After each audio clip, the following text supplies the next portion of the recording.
Hi friends, ఇది మా బాబుకి ఒక గిఫ్ట్ వచ్చిందండి. అయితే ఈ బ్యాగ్ లంచ్ బ్యాగ్గా వాడతాను.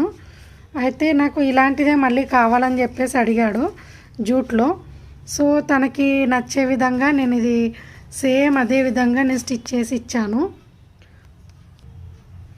తను అడిగినట్టుగా సేమ్ అలాగే స్టిచ్చింగ్ చేసి ఇచ్చాను.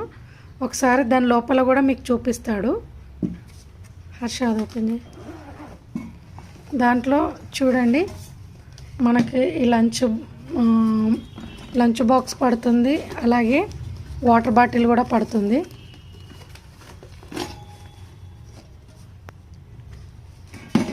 మనకు లోపల చూడండి, ఈ క్లాత్ ఈ లైనింగ్ ఉండడం వల్ల మనకి కర్రీ ఏదైనా పెట్టినా లీక్ అవ్వకుండా ఈజీగా మనం క్లీన్ చేసుకోవడానికి వీలవుతుంది అన్నమాట. ఆ విధంగా మనము దీన్ని పెట్టాము. సో ఇలా తనకి నచ్చిన కార్టూన్తో చేసి ఇవ్వడం వల్ల తనకు కూడా చాలా హ్యాపీ. అండ్ దీని ద్వారా మీకేం తెలియజేయాలనుకుంటున్నానంటే, మనము ఏదైనా స్కిల్ నేర్చుకుంటే ఈ విధంగా ఏది అడిగినా కస్టమైజేషన్ చేసే విధంగా మనము తయారు చేయాలన్నమాట.